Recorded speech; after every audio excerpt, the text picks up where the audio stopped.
Bonjour à toutes et à tous, bienvenue au Musée européen de l'aviation de chasse de Montélimar et content que vous soyez là en famille. Alors première question, vous venez d'où? On vient de Lorraine, Oui. à Boust. On vient du 57 en Moselle, très exactement, à la frontière avec le Luxembourg. Ça c'est bien, ça vous êtes venu chercher le soleil alors. Alors qu'est-ce qui a fait que vous avez visité le Musée européen de l'aviation de chasse de Montélimar? C'est parce que moi j'ai la passion des avions depuis que j'ai 4 ans je crois, c'est ça? Oui, à peu près. Et du coup moi je rêve d'avoir un crusader ici Oui. depuis longtemps parce que moi je parle de crusader. Alors tu en as vu un de Crusader? Alors oui, j'en ai vu à la télé, j'en ai en 3D, des petits en plastique et puis voilà. Mais il y en a un ici. Ouais, je sais, il y en a un dans le hangar. Oui. Et il y en a même des petites maquettes.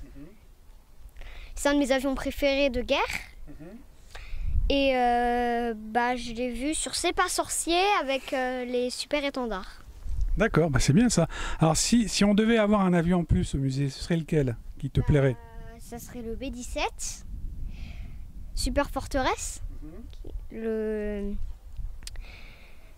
plus gros des États-Unis, si on veut. C'est un très gros, il a beaucoup de canons, Alors, moi, ce que je propose, c'est que tu reviennes dans quelques années et on te prendra comme conférencier ici au musée. Parce que je vois que tu t'y connais quand même très très bien, donc ça c'est très bravo. J'ai dit que je pouvais réserver des surprises. Ah oui? Ah oui. C'est quoi alors? Mais genre, il y a des avions où vous vous y attendez pas, que je les connais par exemple. Ah bah oui, ça c'est bien ça justement. Bon écoute, on va prendre rendez-vous dans quelques années. Et alors vous, qu'est-ce qui vous a marqué dans le musée? Alors moi, ce qui m'a marqué particulièrement, c'est l'hommage rendu aux femmes pilotes. Depuis quasiment l'existence de l'aviation, mais aussi de la première femme pilote, notamment de l'armée de l'air. Ça, j'ai trouvé ça intéressant et je pense qu'il y a aussi matière à développer un petit peu plus cet aspect-là parce que c'est vrai qu'on en parle peu, mais j'ai trouvé vraiment super que quelqu'un ait pensé à faire cet hommage à ces femmes tout au long de la visite à travers ces portraits. Ça c'est une bonne chose. Alors et vous monsieur alors? Alors, l'étendue de la collection, on a des avions contemporains comme le Mirage 2000, des avions mythiques comme le Mirage 4. Moi, je vais pouvoir passer sous un Mirage 4 et voir où était l'emplacement de la bombe nucléaire, c'est quelque chose qu'on ne fait pas tous les jours. On a des avions un peu plus anciens comme le B2, la Caravelle que mes parents ont pris. On peut rentrer dedans. Et puis pour nous, la star que nous avait permis de voir, c'est le Bronco. On l'a vu en vol il y a quelques années à Chambly, c'est aussi ce qui nous avait fait venir ici parce qu'on savait qu'il était basé ici. Donc de vous rencontrer vous et rencontrer les pilotes et de voir le Bronco de tout près, c'était quelque chose de particulièrement intéressant pour nous.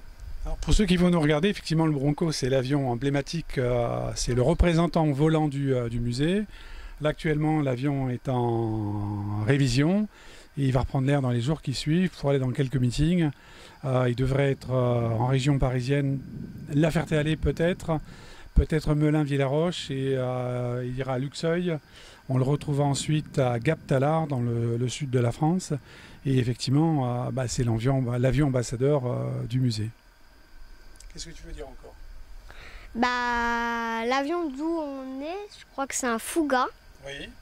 Et c'était l'ancien avion d'entraînement de la patrouille de France que maintenant on a conservé dans ce musée européen de l'aviation de Montélimar.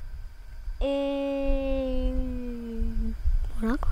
C'est bien, je te dis, tu vas nous laisser tes coordonnées et on va te recontacter dans quelques années pour te prendre comme bénévole au musée, parce que je vois que tu connais très bien ton sujet. Et je pense qu'on a affaire à un passionné de l'aéronautique, donc bravo aux parents. Mais il en faut, de toute façon. Voilà. Et tu es à l'endroit où il faut pour suivre les avions. Il faut quand même dire qu'on a découvert l'endroit un peu par hasard. Oui. On est venu effectivement nourrir la passion du petit, mais on a découvert cela en sortant des bouchons de l'autoroute, en passant par Montélimar, et c'est comme ça qu'on a vu qu'il y avait ce musée avec le rond-point où il y a l'avion exposé. Et on s'est dit, l'année prochaine, on visitera. Et voilà. Bon, alors donc on va travailler encore la communication du musée. Et effectivement, le musée s'enrichit d'année en année de nouveaux avions. Donc j'ai bien noté celui que tu espères dans quelques années. Ça va être dur à trouver, mais on va faire le maximum. Mais le jour où il viendra, on t'appellera. Merci à vous en tout cas et passez une bonne journée et bon séjour dans le sud alors. Merci beaucoup. Merci.